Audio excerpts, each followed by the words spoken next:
If you were to activate a card which would then cause an infinite loop of mandatory effects with no net change in the game state, that initial move would be illegal, and you just straight up would not be able to activate the card or summon the monster which would have started the loop. Luckily, these kinds of situations are pretty rare, but a vast majority of illegal moves are caused by a handful of cards. And this list will go over the 5 biggest offenders. At number 5, we'll start light, with Destiny Hero Departed. This card has the effect where if it's in your graveyard, it is special summoned to your opponent's side of the field during your standby phase, and this effect is mandatory and not once per turn. So here's where the potential loop comes in. If King Tiger Wangu is on the field, when this card is special summoned, it will immediately be destroyed, because its attack is 1000, and King Tiger destroys all monsters with less than 1400 attack. And since its effect is mandatory, and it's still the standby phase when it gets sent back to the graveyard, it will then activate again, and get destroyed again. And this can happen infinitely, except for the fact that Destiny Hero Departed actually has its own specific ruling stating that if King Tiger Wangu is on the field, or Slifer the Sky Dragon, who has a similar effect, then its effect doesn't activate. This is one of the few cards in this list which specifically has a ruling that contradicts its effect to stop infinite loops. So technically, through rulings, Destiny Hero Departed doesn't cause any infinite loops. Number 4, Morphing Jar number 2. Now, just like with Destiny Hero Departed, Morphing Jar number 2 causes an infinite loop, but there is a ruling in place which allows you to stop the loop. Morphing Jar number 2's effect is when it's flipped face up, you return all monsters on the field back to the deck. Then you reveal cards from both players' decks until you have the same amount of monsters revealed as the amount of monsters sent back to the deck. And then you special summon any that were level 4 or lower face down. Now here's how to set up the loop. If you have the cards Needleworm and All Out Attacks, and the only monsters in your deck are Morphing Jar number 2 and Needleworm, then when Morphing Jar number 2's effect activates, it will send itself plus Needleworm on the field back to the deck, and then special summon them both back out, and they will both get flipped face up immediately with All Out Attacks effect. And then it will repeat. Morphing Jar number 2's effect will activate, and Needleworm's effect will activate to mill 5 cards in your opponent's deck. Then both get sent back, and then both will be brought back, and then it will just repeat. The thing is though, your opponent won't lose if they mill all the cards in their deck. So as soon as the loop causes your opponent to have no more cards in their deck, the loop will turn into an infinite one with no gain or change in game state, which is illegal. So in this case, by game mechanics, All Out Attacks would be destroyed, and the loop would be over, but not until the loop resulted in a change of no game state. So technically, you can use this loop to beat your opponent, even though it's technically an illegal move, because there are rulings in place to prevent it from happening infinitely. Of course, if you just use Hero's Shadow Scout instead of Needleworm, then you don't have to worry about the loop, because you can overdraw to death, but you can't be milled to death. And shenanigans like this are part of the reason why Morphing Jar number 2 was banned. Number 3, Cyberblader. This fusion monster has the effect where if your opponent controls 3 monsters, and exactly 3 monsters, you negate all card effects your opponent controls. In the TCG anyway. Its OCG effect is that if your opponent controls 3 monsters, then your opponent can't activate effects. It's not a full blanket silence, like the TCG version. So its OCG effect doesn't cause any kind of infinite loops.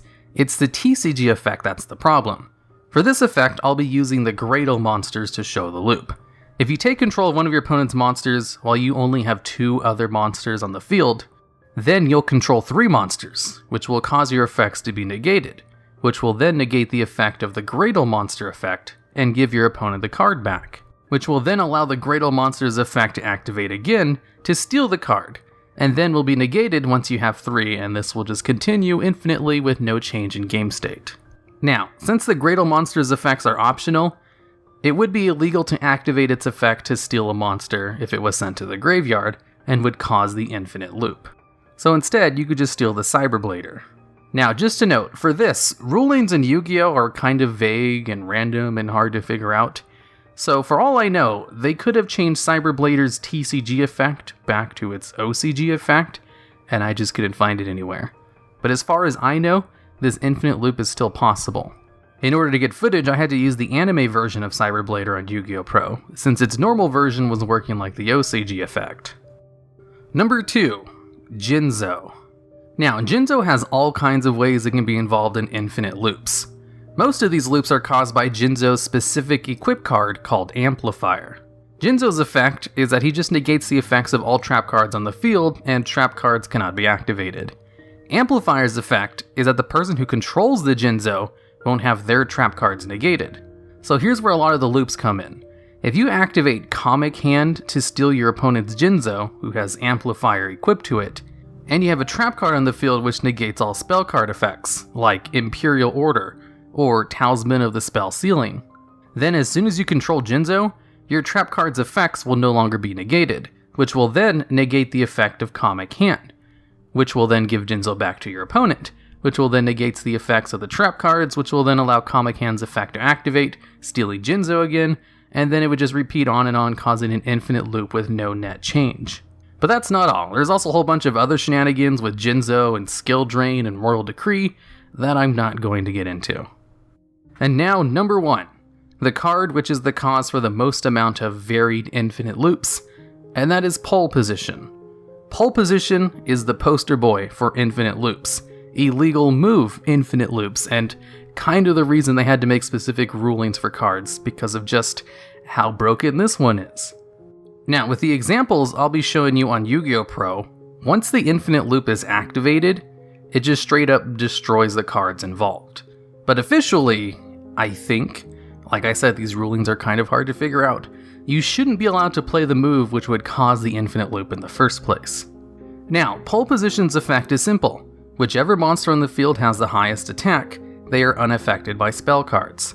So, for example, if I summon Elemental Hero Stratos, and then equip him with Phoenix Blade, and then activate Pole Position, the effect of Phoenix Blade will not work on Stratos, and his attack will stay 1800. But then, if my opponent summons a monster with more than 1900 attack, but less than the attack boost of Phoenix Blade, it will cause an infinite loop. So, in the example on screen, my opponent summons a monster with 1900 attack, which would have caused an infinite loop, but the game just destroys all the cards involved in it and doesn't even try to figure it out. But that's just because Yu-Gi-Oh! Pro is just trying its best. Example number 2. I summon Elemental Hero Stratos and have the field spell card Sojin on the field, and I have Pole Position activated. Then my opponent summons a monster with 1900 attack, which would cause an infinite loop. Then Yu-Gi-Oh! Pro just destroys Stratos at Pole Position rather than try to figure it out. Example 3. I summon Elemental Hero Stratos, have the A forces face up on the field and Pole Position. Then my opponent summons a 1900 attack monster, which would have caused an infinite loop. So the game just destroys Stratos in Pole Position, but leaves the A forces alone. Example number 4.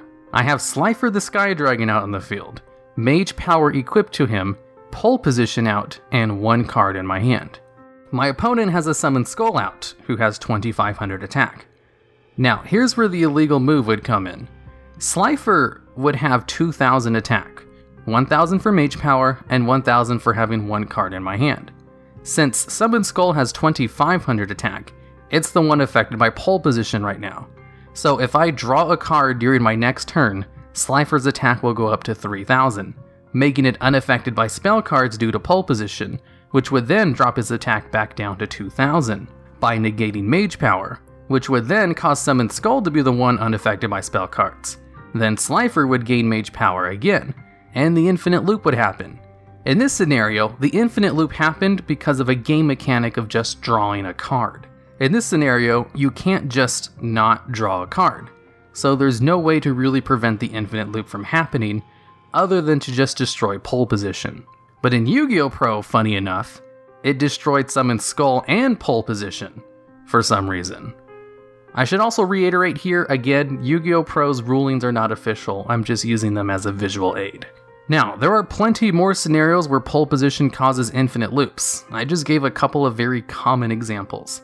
And one example where it's caused by game mechanics. As you can see from just the few examples I gave, Pole Position is a pretty problem card, where it's very easy to cause an infinite loop, which makes Pole Position the most problem card in the game, and the card which causes the most amount of illegal moves. Alright, and that's it for this video. Now, there aren't actually too many cards which cause illegal move infinite loops, so instead of having the usual top 10, I just narrowed it down to 5. If there's any cool illegal move cards that I didn't cover in this video, I'd love to hear about them because I could not find too many more than the 5 I listed. Or if you have ideas for videos similar to this one, just let me know in the comments and I might make it.